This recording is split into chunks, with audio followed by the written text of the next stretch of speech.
Here we go. All right, so a lot of people have been asking me to look at the Andromeda trailer. I was going to do what I do in my previous videos where I have like little words after I pause the thing. I was then thinking of just doing an analysis. I was like, you know what? It's very simple. There's nothing much to look at. It's a teaser, so I thought I'd bring Lucas around and we'd watch it together and pause Very it nice.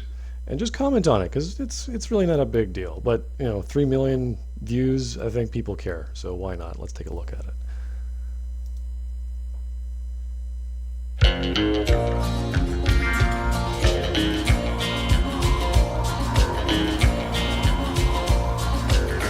Welcome to Red Dead Redemption.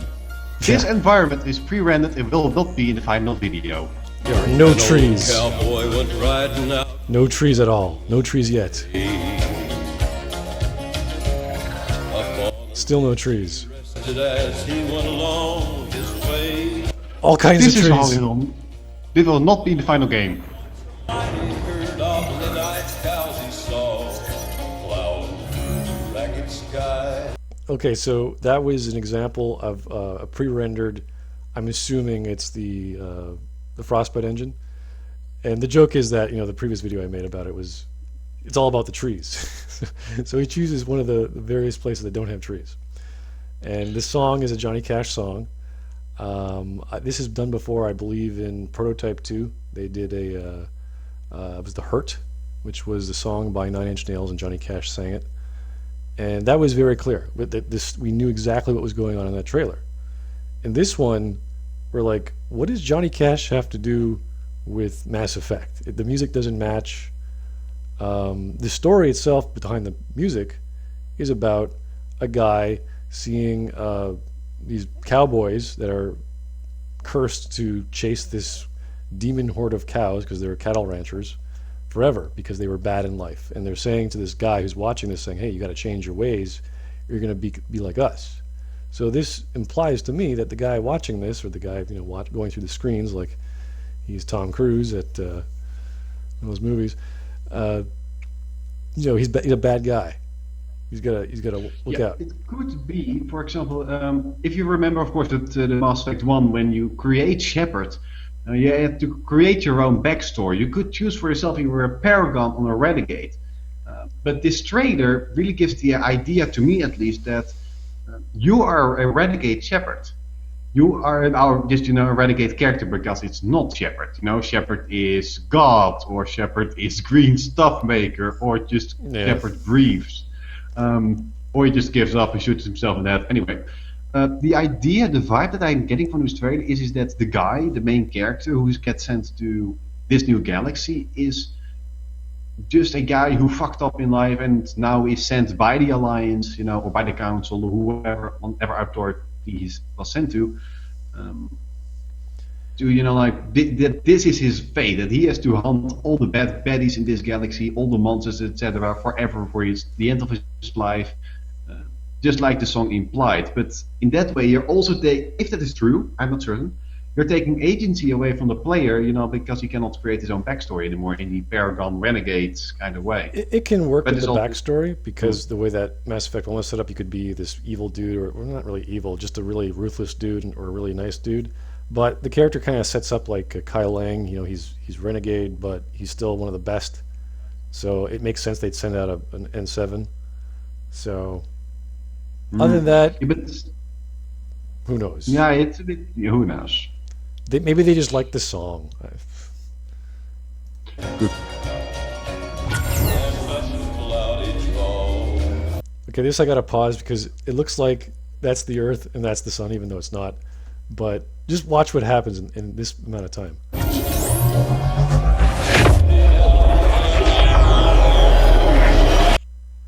To be fair, if you go a little bit back, let's see if I can scroll a bit.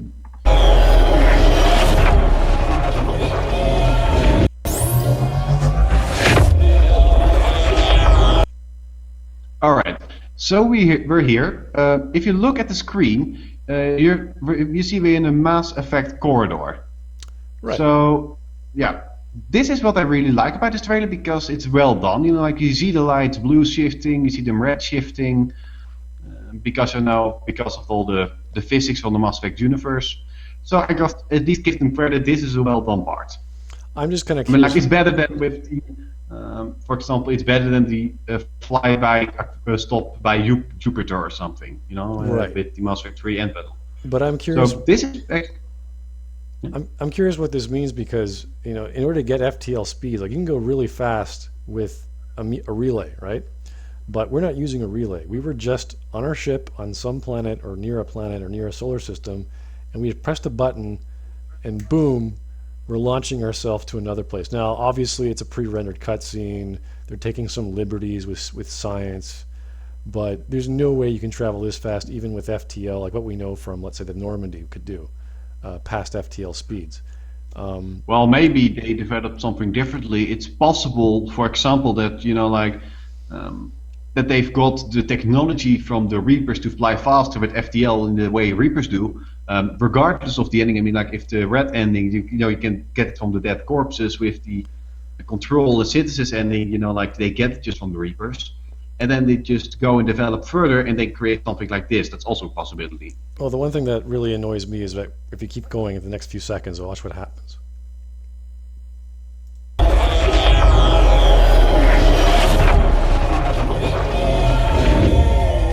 Bam! You went extreme, like we're talking about 2 solar systems away. So the speed was incredible. And you just nearly ran into a planet. Okay? I don't know how this is calculated. We don't know. I mean, there's no pilot that can do this. And that's another thing. He just pressed a button on the screen and boom, he's there. Why do we need a Joker-like character anymore? What would a pilot be needed for if you can just press a button and off you go instantly? Indeed, if you look at, for example, how Joker goes into FTL and exits FTL, you can always see that he always stops at a distance from a planet. If you remember things like, Novaria, Ilos, also with the other planets, you always see that he's at least a distance away from the Earth and the moons, for example, or halfway that distance. And this is really like, like we're talking about 2 millimeters in 1 kilometer distance. John. Yeah, it's like one of the first scenes. One of the first scenes of Mass Effect 1, Joker's saying how awesome he is because he pretty much stopped on a head of a needle because of his amazing piloting skills. And obviously, there's creative liberty here to show off how cool the new game's going to be because you press a button, you're there. Indeed, when you remember that scene from Joker in the beginning of the first Mass Effect game, he was thinking about how cool it was that the distance he was wrong in his own jump was just 500k. Now I don't know what 500k means in what measurement, but let's assume it's kilometers and not miles. That's far further than what we're seeing right now to this planet. Presumably, if this planet is something like an Earth size. It's creative liberty. It's the only explanation. There's no way you're going to be able to just warp directly into it. It's like, here's a planet. Bam, we're going to stop on a dime, going faster than light. So, yeah, little things like that. Yeah, it's nitpicky, but that's what the trailer's showing us.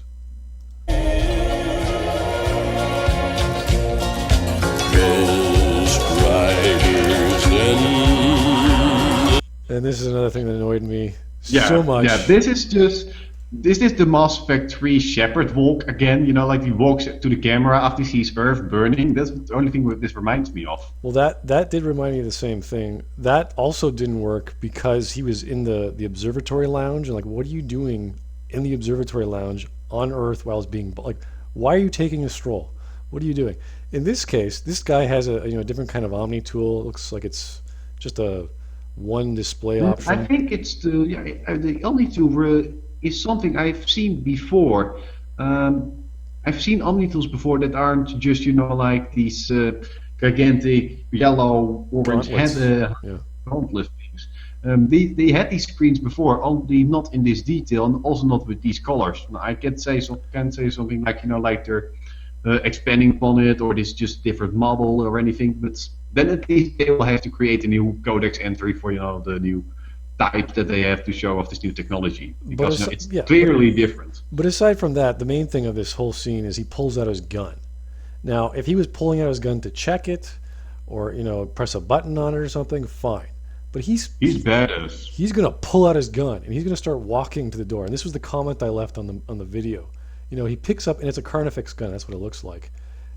If we know anything about the Normandy or how he has to get to the shuttle or the Mako or whatever, he has to go to an elevator. He has to press some buttons. He has to go to the shuttle bay. He has to enter a Mako or spaceship. He has to then launch himself, or wait for the ship to launch himself into orbit, go through the atmosphere, land on the planet, then start driving the Mako, still holding his gun. Like, what are you doing? It looks so dumb, and it's all for effect. It's like, oh, I'm a badass. I'm gonna pull out my gun, and then I'm gonna put it I back. actually want to see him do that. All those actions like going to the elevator, yada yada yada, and just see all his crewmates while he walks up with his gun. How's it going? Past them, and they're all like on their coffee breaks in the cafeteria or something. Hey, how's it going, They're like, guys? Don't bother him. They're making the teaser trailer. Oh, he's a badass. Okay, he's a badass. Yeah. The sky.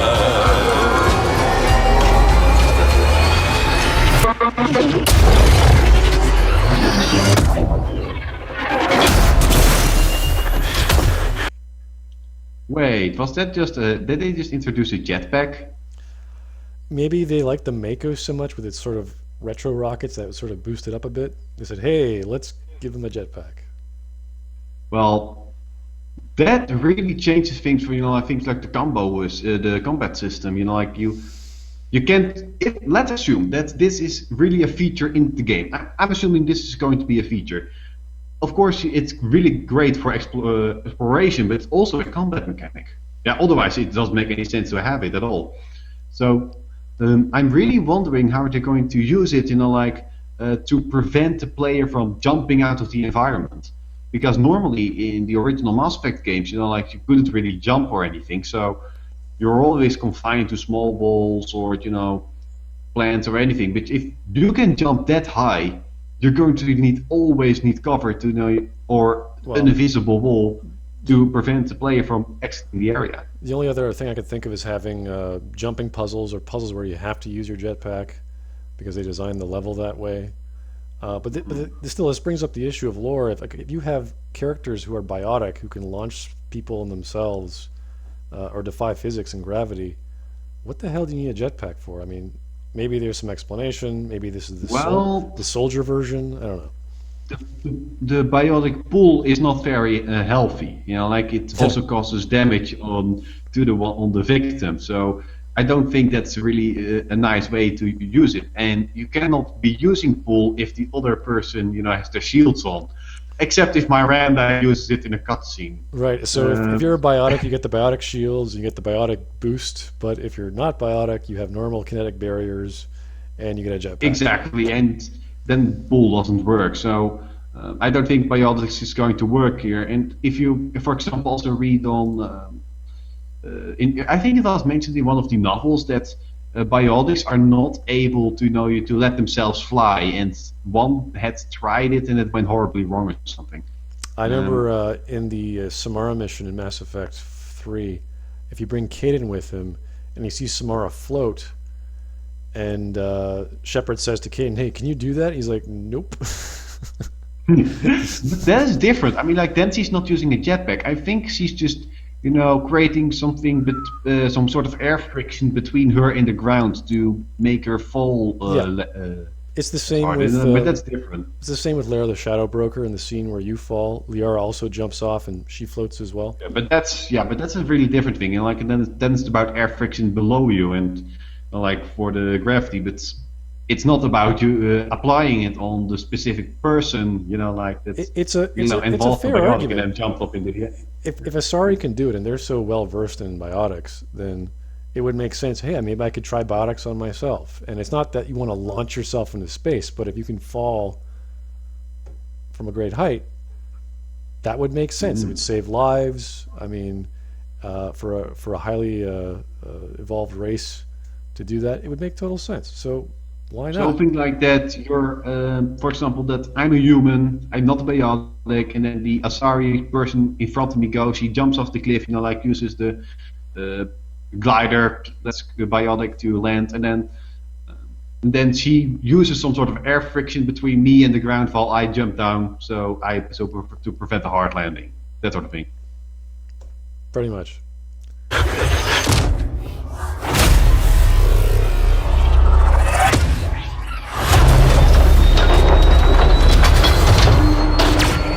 Okay, we just missed two characters there amidst some weird techno tower growing. And Maybe it's this version of the Reapers or something, I don't know, but just one thing, I'm just going to reiterate this. Boys, these environments, you're not going to see them this way in the game. okay, well, Always remember this that. is a human female, it looks like, and you can't quite tell behind Shepard. There's a Krogan character. It's really hard to get. Maybe it's Yak. It could also be Yak, There he is. It's possible that they're going to do something with them. Yeah, well, there's really nothing to say. They're getting shot at by some sort of laser beam, whatever. It looked a bit like the plasma weapons from Halo.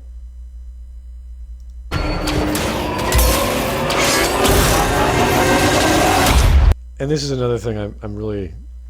Like, if you have a gun, what do you think is more effective? Jumping into the air with a jetpack, and you can see he wasn't like straight up, he was like jump and then he took off.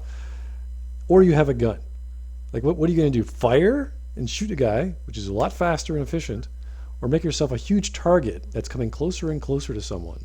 This isn't like a Vanguard charge where you're like an invisible, invincible cannonball and then you appear. This is, I'm going to come at you. Stop me now. It's like you're a giant target. It's like I can shoot you a lot faster now. I don't know. They're gonna do a bunch of things with gameplay that are just gonna feel. It feels like an action game. It feels like this is gonna be this crazy cowboy shoot 'em up. Let's outdo us. Gears of War. Up to 11. More Red Dead Redemption like, actually. I mean, like, when I first watched this trailer, the first thing I thought of, this is Mass Effect. This is Red Dead Redemption. I'm expecting to see Mass Effect. That's all it gets. yeah, sorry. I didn't expect anything like Mass Effect. I expected just John Marston to pop up in the screen. Because it doesn't feel like Mass Effect. Yeah, it's also because of the song, of course. It's the song going on. Well, it is a teaser, it so just we doesn't have feel like Mass no Effect. idea who this guy is. They're using. This is a joke about the title, how they're using a Gene Roddenberry title again, whereas Mass Effect 3 was Earth Final Conflict. So Mass Effect 4 is Andromeda, which is kind of in series of when he wrote Earth Final Conflict and Andromeda. So, Oh boy. yeah. The only What other thing I could think of is Yahtzee. If you ever listened to Yahtzee's review of Mass Effect 2 and Mass Effect 3, he made a joke how he wished he had jetpacks. And now it's here. Then he made a joke in Mass Effect 3 how he felt that the world was a lot bigger in Mass Effect 1 because there was the Mako. Even though he hated the Mako. So what happens in Mass Effect 4? We got jetpacks and the Mako's back. So Yeah, but one thing I really was disappointed about in Mass Effect 2 and 3 is that they removed the Mako. And I can see why a lot of people, dislike it in the planetary exploration. But for me, that was some of the most relaxing things I could do, on the day. And I was still in high school, and I just went back from a hard day work, and then I just did 15 minutes doing nothing except, driving my buggy around on this planet with all these cliffs you kept trying to get up on them, but always failed on. And then you had your extra piece of Asari matriarchal writings or something, or you discovered this piece of lore, or you went up against a giant sandworm or a couple of Gavins. Like, that was really what I enjoyed doing. And I don't think it will be that good in this game. It will be better, most likely. Because they really have worked on creating better environments. So if I'm seeing it correctly, they've really tried on expanding everything, but not in scope.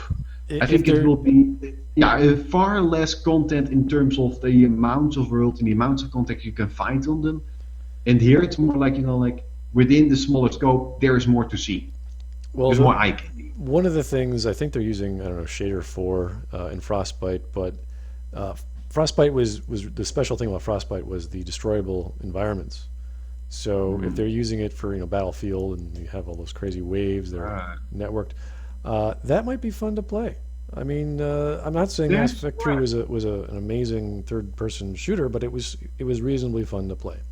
So if they're focusing on gameplay, they're focusing with vehicles, that at least looks worth the purchase if you like those sorts of That I games. think can really work if they, take the Battlefield Bad Company 2 type of demolition and incorporate it into the single player campaign as a mechanic. It could really work. But like that, in the end, you can say people are going to talk to you about the amount of damage that has caused to the environment. Something like, let's for example say, this alliance group, like company or whatever, has a refinery on planet X, and planet X then gets attacked by mercenary groups. And it's up to you to recapture the base intact. Now, like a bit like with what we did with Said. Um, and then, like you can do it Renegade option or Paragon and just, keep yourself to the contract. And then it becomes really difficult to keep the entire refinery intact, with stuff like the Frostbite engine, like broken walls, blown up oil tanks, or whatever they're using. And you can partially do it like I'm doing this intentionally, like I'm going to break that wall to kill those enemies. This is also going to happen because of the crossfire, like that they're firing at you and behind you is an oil tank and then it blows up or something, or that you're doing it on accident, or just you don't give a shit and you just blow everything up and then it has consequences. That could really work out. Well, it sounds like a lot of the game is going to be looking for this revenant technology, finding out new stuff. We don't know is the plot. That's the thing. We have no idea why we're out here, aside from it's another Mass Effect game and it's going to sell. To be outside of the galaxy where the events of Mass Effect 3 occurred was probably one of the only options aside from doing a retcon or a precursor game. So, this is all they got. Yeah, these are also a couple of things what I want actually to focus on, also about the humans, the Krogan, and etc. I mean, like, how are they going to use Mass Effect 3's endings in this? I mean, like, for example, if Don't even think about it. Don't even think no, about it. but this is what I'm curious about. For example, the differences between destroy, control, and synthesis. For example, if we're going with synthesis, that means that every single character, of course, needs their own green cyborg makeup going on for them. But If what's we're in that? control, No. Stop thinking. Just stop. Don't Why? think that way. no, but really, if Please. we're going for why? What's the problem? It's just speculating. Oh, I'm sorry. Is this because we're in MacWalterland? We're still Is in that the reason? MacWalterland. There's no escaping it. Yes. Oh yes. I s- now we're on the concept of bad writers. When is Deception coming out again? That hurts my head. I mean, like it's Books? really We bad. make books by Bioware? I had no idea. Oh, yeah. No, but really, I really want to know how children get 6 years older in 3 years' time. I still want to know that, and I still want to know how this girl lost her autism, and just got it replaced for I was shy. I really want to know how that works in the Mass Effect universe.